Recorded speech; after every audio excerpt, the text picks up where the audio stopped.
Welcome sa Dries TV. Kung interesado ka sa ganitong news, huwag kalimutang isubscribe ang ating YouTube channel. Maraming salamat! Welcome po ulit sa ating panibagong update tungkol kina Kim and Paolo Abilino. Sa bawat update natin, tatalakayin natin ang mga pinag-uusapan sa mundo ng social media tungkol kina Kim and Paolo Abilino. Kaya naman kung hindi pa po kayo nakasubscribe dito sa ating channel nako, i-click nyo na po yan and isama nyo na din ang bell button.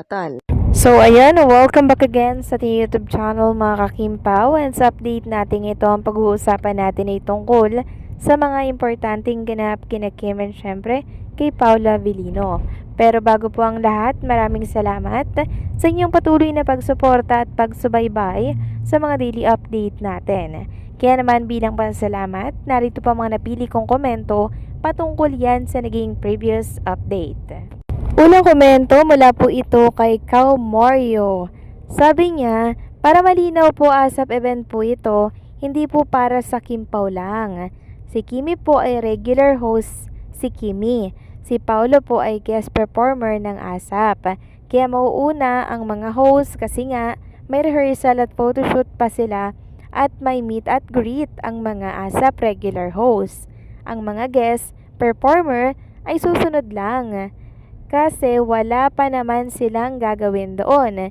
Kaya separate sila. Wag OA. So, salamat sa komento, Kao Morio, no? So, sinabi ko naman sa kanila na ganun nga, mga regular host lang sa band cover yung mauuna. Pero syempre, hindi naman maalis no, sa isipan ng mga fans na mag-asam na sana ay magkasama, no?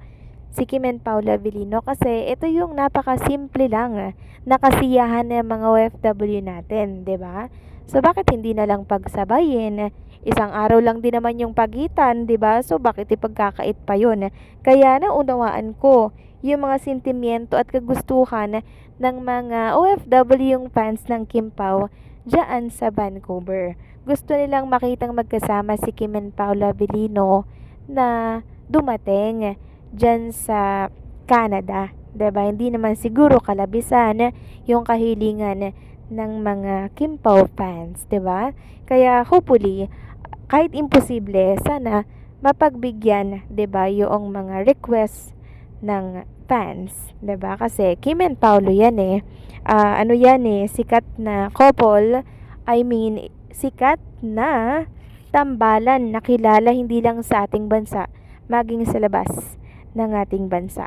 So maraming salamat sa komento, Kao Morio. God bless and mag-iingat ka palagi.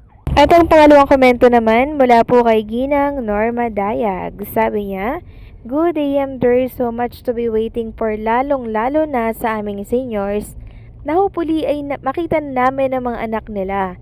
God is so good to them dahil for their goodness and camaraderie to their fans and artists as well, we will not entertain the bashers anymore. We will mind our own idol and continue to support them until such time that they will have their final bow in the church. God bless us all." Maraming salamat sa komento, no, Ginang Norma Dayag. So hopefully nga po mapag-usapan na ni Kim and Paolo Abilino ang tungkol dito, since hindi na naman sila pabata, 'di ba? Sila po ay nagkakaroon na ng edad. Kaya kailangan na po nila mga kakimpaw siguro na mapag-uusapan ang tungkol dyan sa pagpapamilya at sa kasal, 'di ba?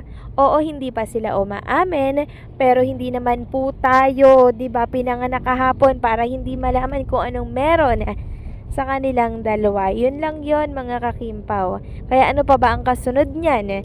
Di yung tinatawag na kasalan para bumuo po ng pamilya, 'di ba? And nakikita naman natin sa kanila na deep yung relationship ni Kim and Paolo Abilino. Talagang love na love nila ang isa't isa. Maraming salamat sa komento, Ginang Norma Daya. God bless po at mag-iingat kayo palagi. So, eto na nga, pag-usapan na natin mga kakimpaw ang mga update na nakalap natin sa gabing ito. At unahin na nga nating pag-usapan ng tungkol dito sa samot-saring pangbabatikos nga po kay Chinita Princess kahit na ilang araw na po ang natapos para po doon sa pagbanggit niya ng maling pangalan ng grupo, no? Sabi nga dito ni Kim Maria Belino, grabe naman. So, one simple mistake defines her whole character na.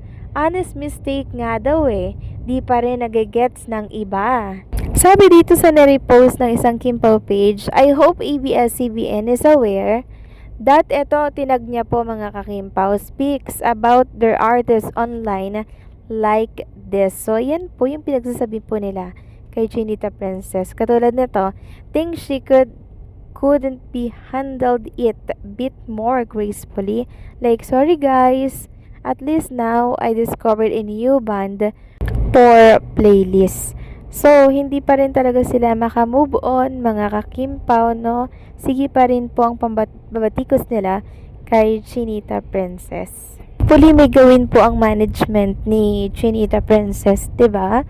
Para nang sa ganun, yung mga bashers ni Kim Chiu, tumigil-tigil naman po, 'di ba?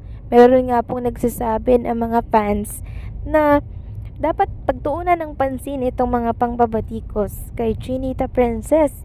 Unlike doon sa issue na wala naman daw kakwenta-kwenta na may pa-statement pa daw, 'di ba? So sana maging fair sila. Next topic naman, pag-usapan natin mga kakimpaw ang tungkol nga dito sa nakita ko pong picture ni Chinita Princess and Paolo Avellino. So, ilalagay ko na lamang sa mga screen po ninyo. Nakita niyo po ba yung kamay ni Kim and Paolo Avellino? Magka-holding hands sila. I'm not sure lang kung kailan to, pero ngayon taon lang to mga kakimpaw, siguro. Sabi nga dito, just a little Kimpaw sweetness to brighten your day. So, eto yung sinasabi nila na wala daw po mga kakimpaw na relasyon. Diba? Yan nga po mga kakimpaw, kahit na off-cam, magka-holding hands lagi. So, to the highest level, yung sweetness nilang dalawa mga kakimpaw. And nakakatuwa lang pong makita na ganito talaga yung samahan ni Kim and Paolo. So, harapan na pong pinapakita ni Kim and Paolo Avellino ang katotohanan mga kakimpaw sa kanilang relasyon. Kaya no need na pong umamin kung ano man ang meron sa kanila.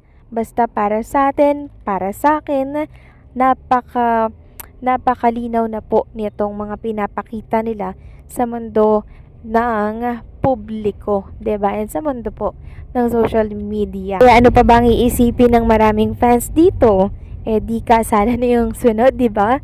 Kaya hopefully nga po mga kakimpaw, mapag-isip-isipan na po nila ito at papag-usapan na ang tungkol sa paglagay sa tahimik. 'Di ba? Nang sa ganun ay maabutan pa yung mga anak ni Kim and Paolo Avellino na mga seniors natin dyan na gustong makita yung mga